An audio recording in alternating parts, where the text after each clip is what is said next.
Hello everyone, I'm Kuldeep Kaur. Welcome you to my academy to learn physics with ease. Like and subscribe my channel and don't forget to press the bell icon for more updates. In this video, we will learn about superposition principle and dielectric constant. So let's start. So firstly, we will learn about superposition principle in electrostatics. So let us suppose that we have a block, a heavy block, and इस block को आप अपनी तरफ pull कर रहे हो with a force F1. Then ये block इस डायरेक्शन में मूव करेगा. नाउ सपोज दैट कि आपका कोई फ्रेंड आता है और इस ब्लॉक को अपनी तरफ पुल करना स्टार्ट कर देता है with a force F2. Now अब क्या होगा? अब ना तो ये ब्लॉक F1 की डायरेक्शन में मूव करेगा, ना ही ये ब्लॉक F2 की डायरेक्शन में मूव करेगा, बल्कि ये मूव करेगा इस डायरेक्शन में with a force F. And ये F फोर्स क्या होगी? Net force on the block. अब इस ब्लॉक के ऊपर जो नेट फोर्स लग रही है वो है F, और इस कारण ये इस डायरेक्शन में F की डायरेक्शन में मूव करना स्टार्ट कर देगा. नाउ ये नेट फोर्स किसके इक्वल होगी? ये नेट फोर्स इक्वल होगी resultant of F1 and F2. और ये रिजल्टेंट किसके इक्वल होगा? इनके वेक्टर सम के इक्वल होगा. सिमिलरली अगर हमारे पास एक चार्ज है Q0, एक टेस्ट चार्ज है Q0 और एक और चार्ज है Q1, देन अगर चार्जेस है तो इनके बीच में इलेक्ट्रोस्टैटिक फोर्सेस होंगे. ना सपोज दैट Q0 के ऊपर Q1 के कारण एक फोर्स लग रही है इस डायरेक्शन में, और वो फोर्स है F1.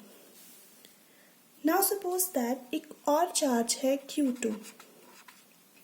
अगेन Q2 के कारण Q0 के ऊपर एक फोर्स लगेगी in this direction F2. Now F2 के आने से F1 के ऊपर कोई भी इफेक्ट नहीं होगा. सिमिलरली अगर हमारे पास एक और चार्ज है Q3, देन अगेन Q3 के कारण Q0 के ऊपर एक फोर्स लगेगी in this direction F3. Again F3 के आने से F1 एंड F2 के ऊपर कोई भी इफेक्ट नहीं होगा. नाउ द क्वेश्चन इज कि इस Q0 के ऊपर टोटल फोर्स कितनी लगेगी? सो द आंसर इज इस Q0 चार्ज के ऊपर जो फोर्स लगेगी वो हमें मिलती है सुपरपोजिशन प्रिंसिपल के अकॉर्डिंग. नाउ ये सुपरपोजिशन प्रिंसिपल क्या कहता है? अकॉर्डिंग टू सुपरपोजिशन प्रिंसिपल जो नेट फोर्स होगी Q0 के ऊपर that will be equals to vector sum of these individual forces. इन सारे चार्जेस के कारण Q1, Q2 and Q3 charges के कारण Q0 के ऊपर जो इंडिविजुअल फोर्सेस लग रही है that is F1, F2, F3, जब हम इनका वेक्टर सम ले लेंगे that vector sum will be equals to net force on Q0. So superposition principle के according net force on Q0 क्या होगी हमारे पास? F1 plus F2 plus F3. अगर यहाँ पर n नंबर ऑफ चार्जेस होंगे देन हम इसको n टर्म तक प्लस कर देंगे. सो सुपरपोजिशन प्रिंसिपल क्या कहता है? सुपरपोजिशन प्रिंसिपल कहता है कि एक चार्ज के ऊपर जो नेट इफेक्टिव फोर्स होगी that will be equals to the vector sum of individual force by each other charge particle और चार्ज. सो सुपरपोजिशन प्रिंसिपल की डेफिनेशन क्या है? According to superposition principle the total force on a given charge is equals to the vector sum of individual forces exerted on a given charge by all the charges. Now इसकी derivation देखेंगे. Suppose that we have a test charge Q0 and n charges. Q0 एक test charge है और उसके अलावा हमारे पास n number of charges हैं. Now Q1 के कारण Q0 के ऊपर एक फोर्स लगेगी. अब हम फोर्सेस को वेक्टर फॉर्म में लिखेंगे. सो Q0 के कारण Q0 पे फोर्स लगेगी F01 और इसकी डायरेक्शन मिलेगी हमें यूनिट वेक्टर R10 कैप से. सिमिलरली Q2 के कारण Q0 के ऊपर एक फोर्स लगेगी दैट इज F02 और इसकी डायरेक्शन मिलेगी R20 कैप से. इसी तरह से अगर हमारे पास nth चार्ज जो है उसके कारण Q0 के ऊपर एक फोर्स लगेगी दैट इज F0n एंड इसकी डायरेक्शन हमें मिलेगी Rn0 कैप से.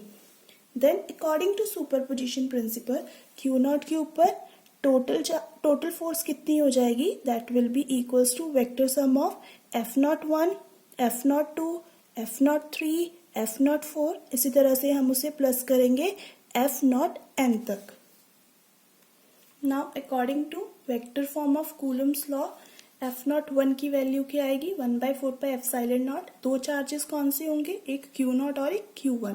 Q1 upon R10 square R10 cap.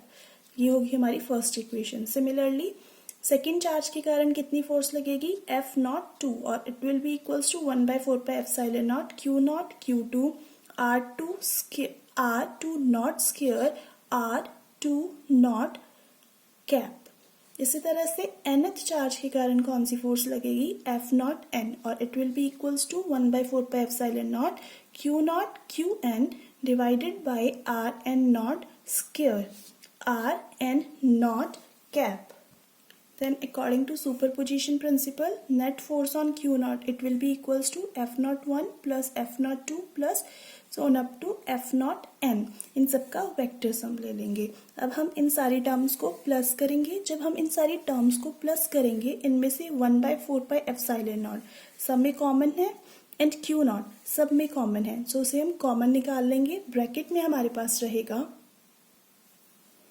Bracket में होगा Q1 R10 square R10 cap. इसी तरह से बाकी सारी टर्म्स. नाउ इसको हम लिखेंगे समेशन की फॉर्म में. ये सारा क्या हो रहा है, वेक्टर सम हो रहा है, सम हो रहा है. सो हम इसे एक समेशन की फॉर्म में लिख सकते हैं. So it will be net force will be equals to Q0 4πε0 summation I from कहाँ से कहाँ तक जाएगा, from 1 to n, from 1 to n Qi divided by Ri0 square Ri0 cap. So ये हमारे पास हो जाएगी net force on Q0 charge. और ये किससे हमें पता चलती है, this is according to superposition principle. Now next we will discuss what is dielectric constant. Dielectric constant को हम कैपिटल K से रिप्रेजेंट करते हैं एंड डाइइलेक्ट्रिक कांस्टेंट को हम रिलेटिव परमिटिविटी भी कहते हैं और इसे हम एप्सिलॉन R से रिप्रेजेंट करते हैं.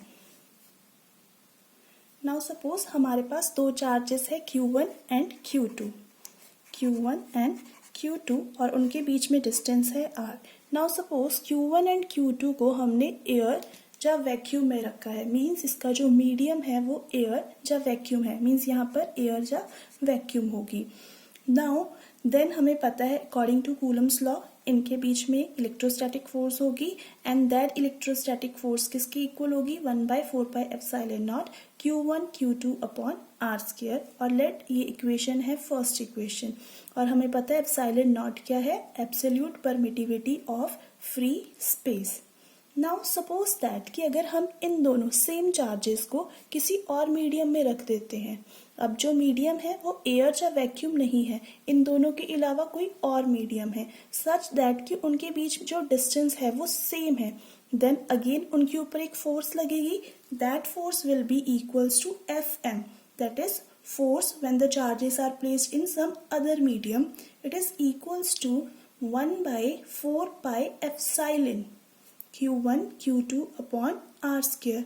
और ये जो एप्सिलॉन है that is the absolute permittivity of the medium. जिस मीडियम में हमने रखा है उसकी एब्सोल्यूट परमिटिविटी है। नाउ हम फर्स्ट एंड सेकेंड इक्वेशन को डिवाइड करेंगे, that is F naught upon F M. F naught क्या है? जब चार्जेस को हमने फ्री स्पेस में रखा है तब कितनी फोर्स है, और जब हमने उसे किसी और मीडियम में रखा है तब कितनी फोर्स है। इनकी वैल्यू पुट करेंगे। जब हम वैल्यू पुट करेंगे Q1 Q2 upon R square, क्योंकि चार्जेस सेम है और डिस्टेंस सेम है दोनों मीडियम में, सो ये कट जाएंगे, कैंसिल हो जाएंगे। 1/4 1/4 भी कैंसिल हो जाएगा, सिर्फ क्या रह जाएगा 1/ε0 एंड 1/ε, और इनको सॉल्व करके हमारे पास आएगा ε/ε0, और इस रेशियो को हम कहते हैं डाइलेक्ट्रिक कांस्टेंट या फिर relative permittivity. So this ratio is called dielectric constant. So अगर ये डाइलेक्ट्रिक कांस्टेंट है तो ये किसके इक्वल होगा? K के इक्वल होगा, और K किसके इक्वल आ गया? ε/ε0, और एप्सिलॉन क्या है हमारे पास? And we know that epsilon is the absolute permittivity of the medium, और ε/0 क्या है? Absolute permittivity of the free space, और ये किसके इक्वल आ जाएगा? डाइलेक्ट्रिक कांस्टेंट को, और हम क्या कहते हैं? Relative permittivity. सो यहाँ से हम डाइलेक्ट्रिक कांस्टेंट की डेफिनेशन डिफाइन करेंगे। सो डाइलेक्ट्रिक कांस्टेंट क्या हो जाएगा? रेशियो ऑफ, किसकी रेशियो है? Absolute permittivity of medium to the absolute permittivity of the free space. Now इस इक्वेशन को यूज करके, दिस वन, इसको हम यूज करके K को एफ नॉट और एफ एम की टर्म्स में भी डिफाइन कर सकते हैं। सो K किसके इक्वल आ जाएगा? डाइलेक्ट्रिक कांस्टेंट किसके इक्वल आ जाएगा? F naught upon F M, और एफ नॉट क्या है? Force, electrostatic force between the charges when they are placed in free space, और ये क्या है? एफ एम क्या है? वही चार्जेस के ऊपर कितनी इलेक्ट्रोस्टैटिक फोर्स लग रही है जब हमने उन्हें किसी और मीडियम में रखा है। So it is the ratio of electrostatic force between two charges placed in vacuum और air at some distance apart to the force between same charges when placed in some other medium at the same distance apart. सो ये हो गया dielectric constant की दो definition. ये दोनों equations numerical problems में बहुत ज़्यादा यूज होते हैं। सो इस वीडियो में हमने दो टॉपिक्स किए हैं। The first one is superposition principle. Superposition principle के अकॉर्डिंग नेट फोर्स किसी भी चार्ज के ऊपर किसकी इक्वल होती है? Vector sum of individual forces, जो कि अलग अलग चार्जेस उस चार्ज के ऊपर एक्सर्ट कर रही हैं। और डाइलेक्ट्रिक कांस्टेंट किसके इक्वल आता है? एप्सिलॉन अपॉन एप्सिलॉन नॉट या फिर F naught upon F M. So this is all about this lecture. If you find this lecture useful, do share it with your friend and also like the video. Thank you.